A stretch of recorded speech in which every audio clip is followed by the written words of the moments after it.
Hello students, welcome to Diligent Point. आज हम अपना 8th चैप्टर स्टार्ट करने जा रहे हैं जिसका नाम है कंसेप्ट्स ऑफ कॉस्ट।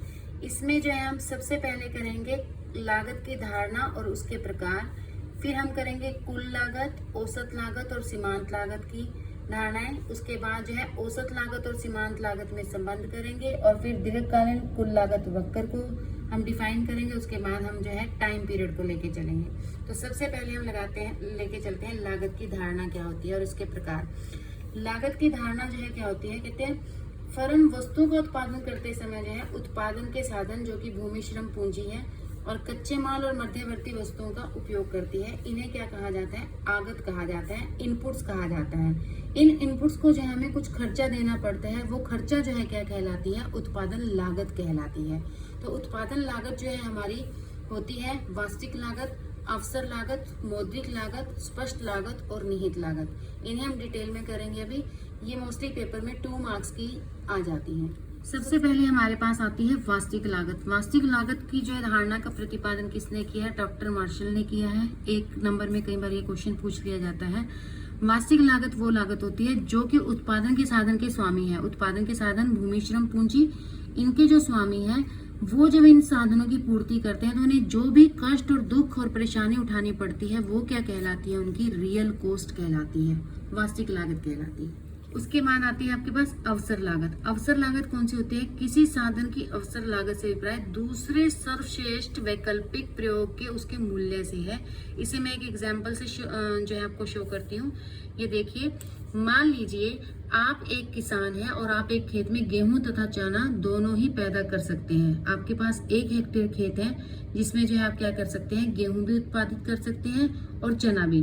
अगर आप गेहूं को उत्पादित करते हैं तो आपको चने का क्या करना पड़ेगा? त्याग करना पड़ेगा। और चने को त्यागी गई मात्रा की कीमत कितनी है? मान लीजिए 1000 रुपए है। तो 1000 रुपए जो है ये गेहूं की क्या कहलाएगी? अवसर लागत। यानी कि अगर आप गेहूं का उत्पादन ना करते तो फिर आप चने का उत्पादन करते और चने की कीमत कितनी बनती? 1000 रुपए। तो ये क्या कहलाएगी? आपकी अपॉर्चुनिटी कॉस्ट।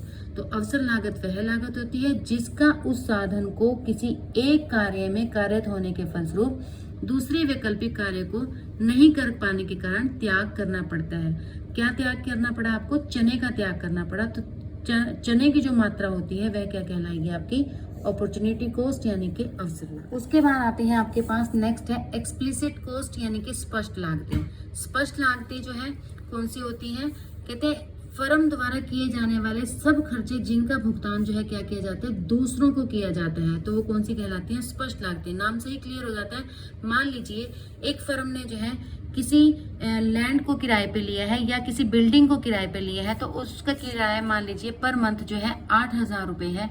तो ये 8000 जो है आपकी क्या कहलाएगी? आपकी एक्सप्लिसिट कॉस्ट कहलाएगी, यानी कि स्पष्ट लागत कहलाएगी, जो कि आपको डिटेल में नजर आ रही है कि आपको देनी ही देनी है। तो फर्म के द्वारा की जाने वाली मजदूरी, कच्चे व अर्धनिर्मित माल के भुगतान, ऋणों पर दिया जाने वाला ब्याज, ये सब जो है कौन क्या कहलाती हैं? आपकी स्पष्ट लागतें कहलाती हैं। इम्प्लिसिट कॉस्ट, ये निहित लागतें। निहित लागतें होती हैं जो उद्यमियों को अपने साधनों की अवसर के कारण जो है प्राप्त देनी पड़ती है। जैसे कि यदि उद्यमियों को उसके लिए दूसरों को भुगतान नहीं करना पड़ता परंतु इनका वैकल्पिक कार्य में प्रयोग नहीं कर पाने के कारण उद्यमियों को जो हानि उठानी पड़ती है वो क्या कहलाती है? आपकी निहित लागतें कहलाती हैं। एक उद्यमी को अपनी पूंजी पर ब्याज, भूमि पर लगान और श्रम की मजदूरी उद्यमियों को अपने कार्य के लिए मिलने वाले सामान्य लाभ निहित लागतों में शामिल होते हैं। मान लीजिए उसकी अपनी ही पूंजी है तो उस पर उसे ब्याज नहीं देना पड़ेगा, अपनी ही भूमि है उस पर लगान नहीं देना पड़ेगा। तो ये लागतें कौन सी होती है? निहित लागतें, यानी कि जिसको हमें भुगतान करना चाहिए लेकिन हम करते नहीं है। तो ये कौन सी कहलाती है? आपकी इम्प्लिसिट कॉस्ट कहलाती है। उसके बाद आती है आपके पास मनी कॉस्ट यानी कि मौद्रिक लागत। मौद्रिक लागत वो लागत होती है जो किसी उत्पादन की बिक्री करने के लिए मुद्रा के रूप में जो धन खर्चा जाता है उसे क्या कहलाते हैं? मौद्रिक लागत कहलाती है। तो मौद्रिक लागत जो है हम कह सकते हैं उत्पादन के लिए साधनों को खरीदने या किराए पर लेने के लिए जो है की जाती है, वो क्या कहलाती है? मौद्रिक लागत। मान लीजिए 500 कॉपियों का उत्पादन करने की लागत कितनी है? 2000। तो इन 2000 को 500 कॉपियों की मौद्रिक लागत कहा जाएगा। तो यहाँ पर जो है अर्थशास्त्री मौद्रिक लागत में मोस्टली जो है कच्चे माल की कीमत, ब्याज, लगान, मजदूरी, बिजली का बिल, गिरावट, विज्ञापन खर्च जो आप ऐड करते हैं, ये सब जो है कौन सी कहलाती है? आपकी मनी कॉस्ट कहलाती है। यहाँ से हमारे पास जो है कुल लागत स्टार्ट होती है। कुल लागत, औसत लागत और सीमांत लागत की हम कंसेप्ट को करेंगे। आज हम डिटेल में कुल लागत करेंगे। जो आपकी अल्पकालीन कुल लागत होती है वो क्या होती है, आपकी दो चीजों से मिलकर बनती है, टोटल फिक्स्ड कॉस्ट और टोटल वेरिएबल कॉस्ट। अगर आप अल्पकाल को याद करें तो लास्ट चैप्टर में आपने 7 चैप्टर में पढ़ा था, अल्पकाल में जो है क्या होता है, एक फैक्टर आपका कैसा रहता है, फिक्स्ड, और एक फैक्टर कैसा रहता है आपका, वेरिएबल। तो जब आप दो तरह के फैक्टर यूज कर रहे हैं तो आपकी कॉस्ट भी तो दो तरह की होगी।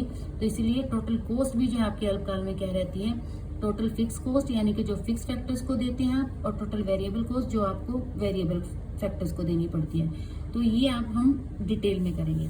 तो टोटल कॉस्ट की पहले अगर हम डेफिनेशन की बात करें तो उत्पादन के एक निश्चित स्तर पर उत्पादन के लिए जितना भी कुल खर्चा किया जाता है उसको जब हम जोड़ देते हैं तो वो क्या कहलाती है, आपकी कुल लागत कहलाती है। ये दो तरह की लागतों से मिलकर बनती है, एक फिक्स कॉस्ट को और दूसरी जो है वेरिएबल कॉस्ट को मिलाने से। उसके बाद आती है, पहले आती है आपके पास फिक्स कॉस्ट। तो फिक्स कॉस्ट जो है वह बंदी लागत होती है, चाहे आप उत्पादन करें ना करें आपको ये लागत देनी ही पड़ेगी। मान लीजिए आपने एक प्लांट लगाया है और उस प्लांट को लगाने का जो है आपको जो रेंट जो है हर महीने कितना देना पड़ रहा है, मान लीजिए 10,000 रुपये रेंट देना पड़ रहा है उस लैंड का आपको। अगर आप उत्पादन नहीं भी करेंगे तो भी आपको लैंड का जो है रेंट देना पड़ेगा। अगर आप उत्पादन कर रहे हैं तो भी आपको लैंड का जो है क्या देना पड़ेगा, रेंट देना पड़ेगा। यानी कि अगर आपका उत्पादन, आपकी प्रोडक्शन 0 है तब भी आपका रेंट जो है 10,000 रहेगा। अगर आपकी प्रोडक्शन जो है आपकी मान लीजिए 50,000 है तो भी आपका रेंट जो है कितना रहेगा, 10,000। यानी कि इसमें कोई चेंज नहीं होगी। ये कौन सी कॉस्ट कहलाएगी, आपकी टोटल फिक्स्ड कॉस्ट। ये देखिए हम इसे स्केड्यूल से दिखा सकते हैं। ये देखिए उत्पादन जो है हमारा क्या होता जा रहा है, बढ़ता जा रहा है, लेकिन कॉस्ट हमारी 10 पर ही है।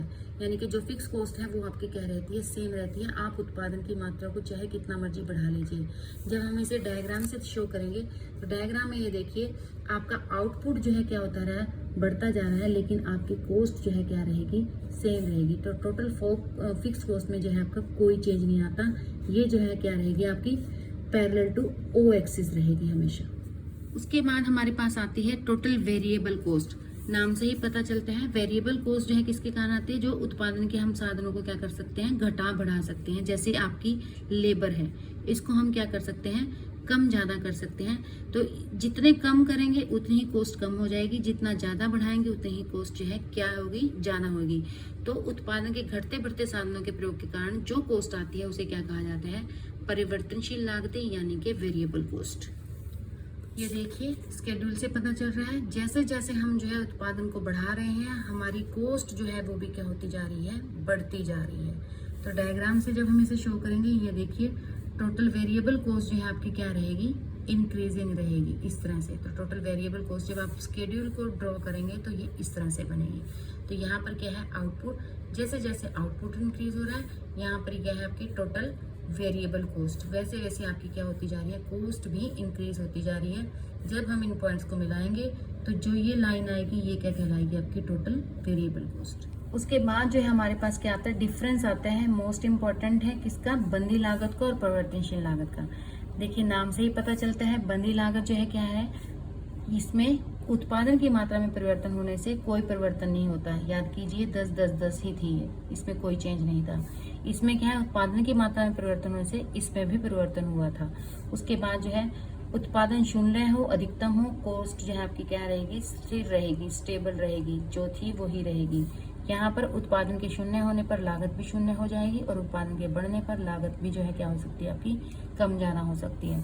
यहाँ पर जो है हम एग्जाम्पल दे सकते हैं, मान लीजिए किराया है, आपने मान लीजिए लैंड रेंट पे ली हुई है, वो आपको 10,000 देना ही पड़ेगा। स्थायी जो कर्मचारी हैं आपके, उनकी पे आपको देनी ही पड़ेगी।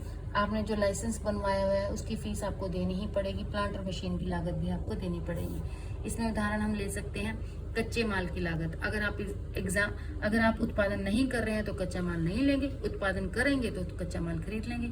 अस्थायी कर्मचारी, अगर आपको लगता है उत्पादन नहीं हो रहा तो आप उनको जो है क्या कर देंगे, नौकरी से निकाल सकते हैं। बिजली का व्यय, अगर आपको लगता है कि उत्पादन नहीं हो रहा है तो आपका बिजली का व्यय अपने आप ही कम हो जाएगा।